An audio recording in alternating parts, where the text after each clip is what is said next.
Hi children, it's time for a story, and as it's a lovely summer's day today, I thought we would read one of the stories for every season, stories about a nice summer's day. Not quite at summer yet, I think technically, but the weather is certainly feeling like it is. So I thought this is a lovely story, and it's got a bit of an under the sea, seaside-y theme to it. It's called The Great Big Shell. I don't want to go home, I don't want to go home, said Jamie to herself. She was sitting on the warm sand near a little rock pool. She screwed up her toes into the soft sand as she looked out over the blue sea. It's the colour of forget-me-nots today, she said, and sounds lovely. It goes shh. Oh, I don't want to go home.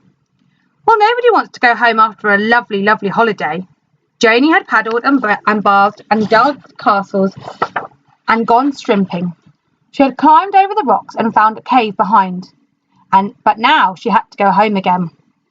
She had been ill, and Mummy had sent her away to Granny, who lived by the sea. She wanted to see her mother again, but oh, how she wished she could take the seaside with her. I've got a present for Mummy, a little box covered with tiny shells, she thought. But I'd like to take the smell of the sea and the sound of the sea and the colour of it. That's what Mummy would like. It was her very last day. Tomorrow she went home. She rolled over on her front and peered into a little clear rock pool. And there she saw a surprising sight. A crab had caught something in its claws. What was it? It wasn't a shrimp. It wasn't a bit of seaweed. It was something blue that wriggled and struggled. It's a sea sprite, the tiniest creature I ever saw, said Janie, excited. As small as a fairy, but I've never even seen a fairy. Oh, you bad crab, let go of that tiny thing. But the crab held on tight, and at last Janie had to be brave enough to put her hand in the water and get hold of the crab. She opened the claw that held the tiny sprite and set it free.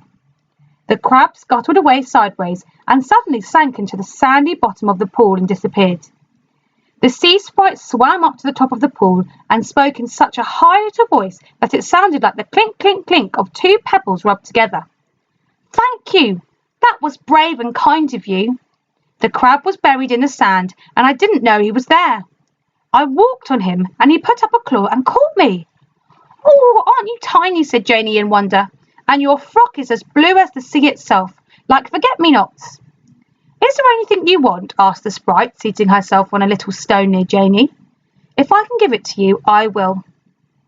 I'm afraid you can't give me what I want, said Janie.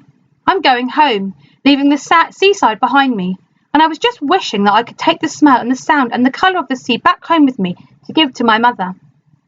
Oh, well, that's easy enough, said the sprite. Wait here a minute. I'll go and get the big shell. A very big one. I'll be back soon.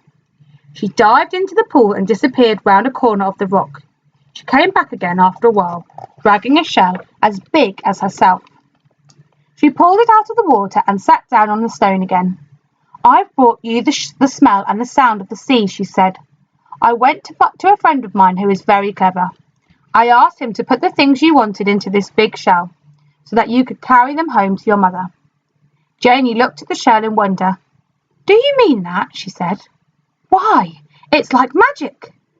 Smell the shell inside, said the sprite. So Janie picked up the wet shell and smelt inside it. Oh, the smell of the sea, the rich, salty smell she loved. She sniffed and sniffed. Lovely, she said. How clever to put the right smell inside. But what about the sound of the sea? Put the shell to your ear and listen, said the tiny creature. So Janie held it up to her left ear. She listened, and will you believe it? There was the sound of the sea inside the shell. Yes, the smell was there, and the sound too. How wonderful! What about the colour? She asked. Her eyes were shining with delight. That's more difficult, said the sprite. But look. There they are. You can take my blue sash. That's exactly the colour of the sea today. You can tuck it into the shell yourself. She undid her sash and gave it to Janie. The little girl slipped it into the big shell. It gleamed there as blue as the sea. "Thank you," said Janey. "Mummy will be so pleased." "See you next year," said the sprite, and slid into the water with hardly a splash.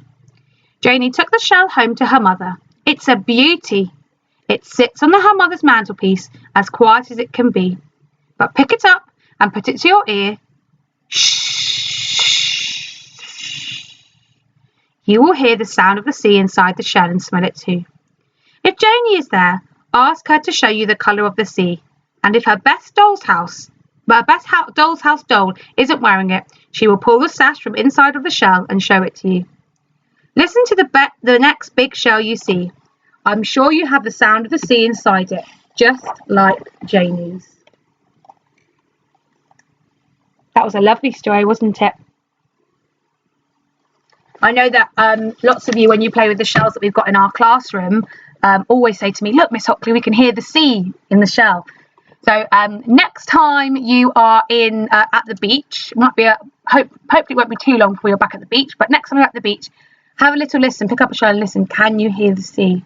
And maybe see if you could take one of the shells home and then see if you can still hear the sea when you get home.